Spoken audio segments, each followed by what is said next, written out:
Hello जोहार। आज तारीख है 27 अप्रैल, दिन है शनिवार। चलिए जानते हैं झारखंड की संध्या की प्रमुख बड़ी खबरों को।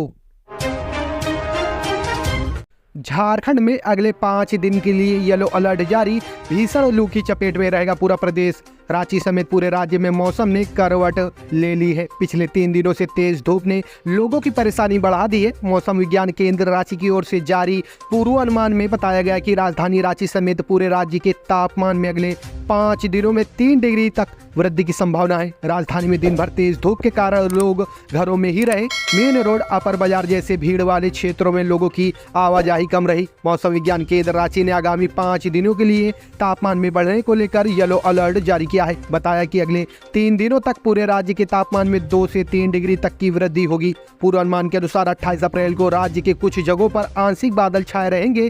वहीं 2 मई तक राजधानी में आसमान मुक्ता साफ रहेगा और मौसम शुष्क बना रहेगा। पिछले 24 घंटे में पूरे राज्य का मौसम शुष्क बना रहा। वहीं सरायकेला खरसावां में हीट वेव का सर्वाधिक असर देखा गया। सबसे अधिक अधिकतम तापमान 44.8 डिग्री सेल्सियस सरायकेला खरसावां का, जबकि सबसे कम न्यूनतम तापमान 21.7 डिग्री गिरिडीह का रिकॉर्ड किया गया। वहीं राजधानी रांची में अधिकतम 38 डिग्री और न्यूनतम 22.4 डिग्री सेल्सियस रिकॉर्ड किया गया।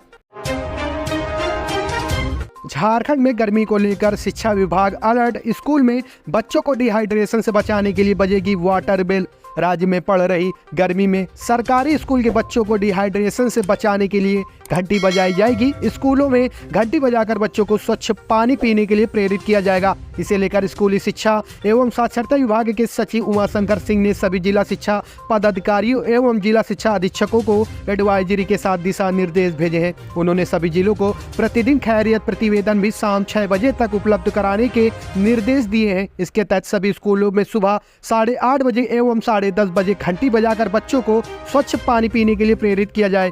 बेल बजने के साथ ही विद्यालय के सभी बच्चे कतार में लगकर स्वच्छ पानी पिएंगे। इसके लिए सभी कक्षा कक्ष के पास स्वच्छ पानी का घड़ा, स्वच्छ पानी, टीसनी, पानी का गिलास आदि की व्यवस्था विद्यालय प्रबंधन द्वारा किया जाए। सचिव ने यह सुनिश्चित करने को कहा है कि सभी बच्चे आवश्यक रूप से स्कूल अवधि में कम से कम 1 गिलास स्वच्छ पानी 2 बार अवश्य पिए। सचिव ने वर्ग कक्षाओं में उपलब्ध पंखों को चालू हालात में रखने, मिट्टी के घड़े या अन्य कोई अनुकूल पात्र की व्यवस्था विद्यालय विकास अनुदान से सुनिश्चित करने को कहा है। साथ ही नजदीकी स्वास्थ्य केंद्र से संपर्क कर ORS घोल की उपलब्धता भी सुनिश्चित करने को कहा है।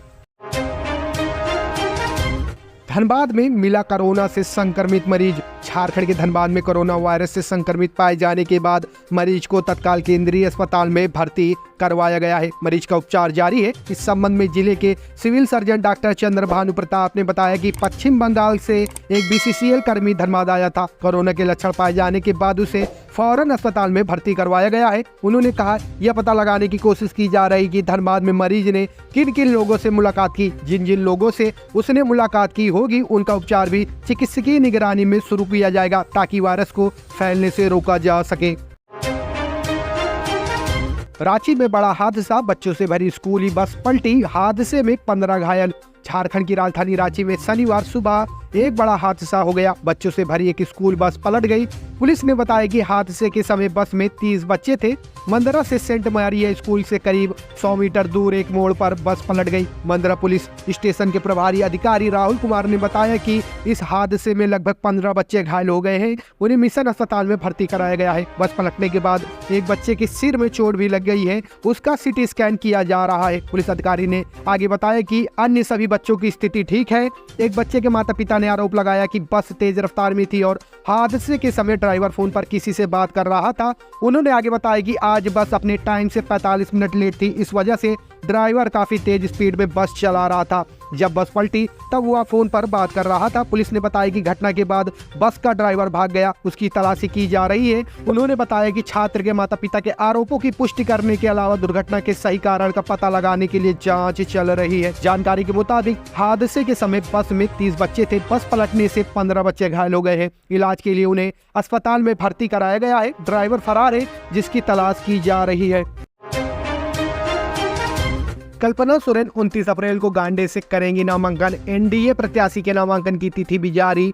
गांडे विधानसभा उपचुनाव में बतौर प्रत्याशी कल्पना सोरेन 29 अप्रैल को नामांकन दाखिल करेंगी। उनके साथ मुख्यमंत्री चंपाई सोरेन समेत झामुमो के तमाम नेता मौजूद रहेंगे। इसी दिन गांडे में एक नामांकन सभा का आयोजन भी किया जाएगा। बताया गया कि कल्पना सोरेन के नामांकन को लेकर झामुमो अपनी तैयारी में जुटा हुआ है। गिरिडीह से कोडरमा जिला समिति को इसकी जिम्मेवारी दी गई है। इसके अलावा एनडीए प्रत्याशी के नामांकन की तिथियां भी जारी कर दी गई हैं। गांडे में नामांकन की प्रक्रिया 26 अप्रैल से शुरू हो गई है।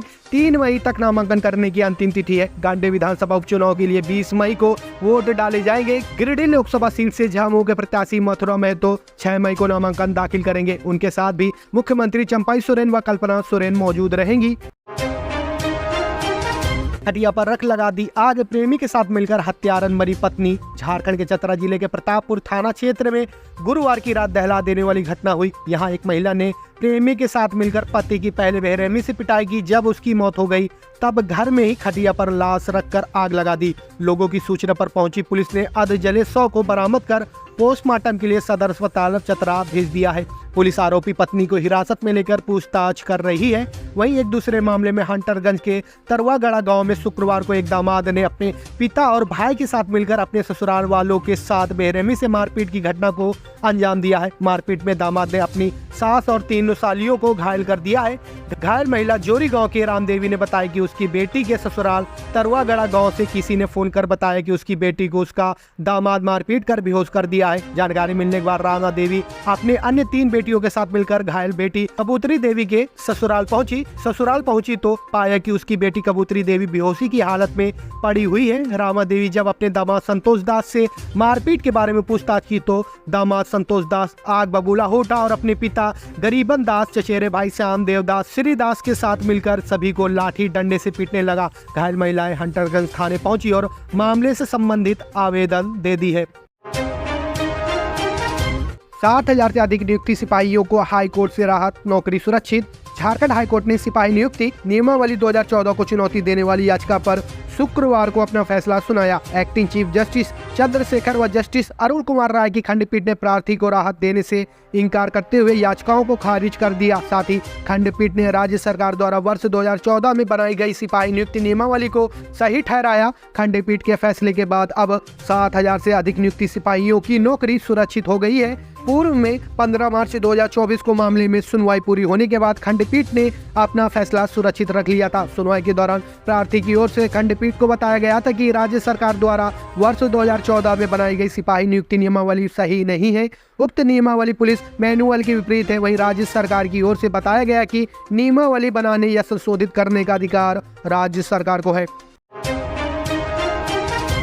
झारखंड में रेल थाने पर लंगूरों ने कर लिया कब्जा। स्टेशन पर 3 घंटे तक उत्पाद, यात्रियों में मची अफरा तफरी। उछल कूद करते लंगूर और भागते यात्री व रेलकर्मी। शुक्रवार को यह नजारा था झारखंड के टाटा नगर स्टेशन का। स्टेशन पर 3 घंटे से ज्यादा समय तक लंगूरों ने जमकर उत्पाद मचाया। डरे सहमे में यात्री व विभाग की टीम के आने का इंतजार करते रहे। विभाग की टीम पहुंची जरूर, पर हर बार की तरह इस बार उसे खाली ही हाथ लौटना पड़ा। इस दौरान लंगूर रेल थाने को घंटों भर अपने कब्जे में ले लिया। जान बचाकर भागे रेल पुलिसकर्मी उसके बाहर निकलने के बाद ही थाने में प्रवेश कर पाए। टाटा नगर में लंगूरों के उत्पाद की यह नई घटना नहीं है, पर इस बार उसका दायरा प्लेटफॉर्म तक ही सीमित नहीं रहा। हालांकि लंगूर ने किसी को जख्मी नहीं किया। झारखंड में लव जिहाद के बाद अब लैंड जिहाद की शुरुआत। प्रतुल सहदेव प्रदेश भाजपा प्रवक्ता प्रतुल सहदेव ने पूर्व की हेमंत सोरेन सरकार पर लैंड जिहाद की शुरुआत करने का आरोप लगाया है। उन्होंने कहा कि गैंग्स ऑफ वासेपुर की तर्ज पर राज्य में गैंग्स ऑफ छोटा नागपुर काम कर रहा है, जो पूर्व मुख्यमंत्री और झामुमो के कई अन्य बड़े नेताओं को जमीन कब्जा कराने के लिए कागजात बनाने में मदद करता था। रांची स्थित मीडिया सेंटर में शुक्रवार को मीडिया को संबोधित करते हुए प्रतुल ने आरोप लगाया कि पहले ही सरकार ने लव जिहाद को पूरी तरीके से नजरअंदाज कर रखा था। अब लैंड जिहाद भी इस सरकार में शुरू हो गया है। पूर्व मुख्यमंत्री हेमंत सोरेन की कब्जे वाली 8.86 एकड़ की बेनामी जमीन पर कब्जे में जिन लोगों पर कागजात के साथ छेड़छाड़ का आरोप लगा है, उनमें इरशाद अफसर अली, इम्तियाज, सद्दाम ताहला और फैयाज प्रमुख है। प्रतुल ने कहा कि जिस तरीके से सेना और सरकार की जमीन पर कब्जा करने की कोशिश हो रही है, वह साफ बताता है कि ऐसा लोगों को कहीं न कहीं राजनीतिक संरक्षण प्राप्त है। रात 8 बजे के बाद गैंग्स ऑफ वासेपुर के इन सदस्यों को मुख्यमंत्री आवास में एंट्री करने की खुली छूट थी। उस समय सीसीटीवी कैमरा ऑफ कर दिया जाता था। उन्होंने जांच एजेंसियों से आग्रह किया कि उस समय के सुरक्षा पदाधिकारियों को बुलाकर इस मुद्दे पर पूरी जानकारी ली जाए।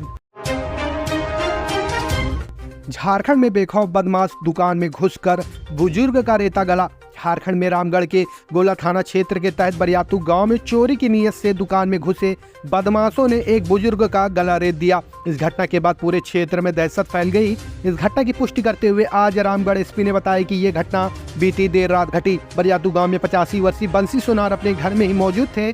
घर के बाहर ही उनकी एक शॉप भी है। परिवार के सारे लोग शादी कार्यक्रम में शामिल होने के लिए गए हुए थे। इसी दौरान दुकान में लूट की मंशा से घुसे बदमाशों ने वहां उत्पात मचाया। जब गुंडों का विरोध बंसी सोनार ने किया तो उन लोगों ने गला रेत कर उसकी हत्या कर दी। अब इस हत्या की गुत्थी सुलझाने के लिए बदमाशों की धरपकड़ जारी है। पुलिस को शक है कि आसपास के ही चंद लोग इस घटना को अंजाम देने में शामिल हैं। उन्हें इस बात की ठीक जानकारी थी कि घर में कोई नहीं है और वहां आसानी से चोरी चमारी की जा सकती है।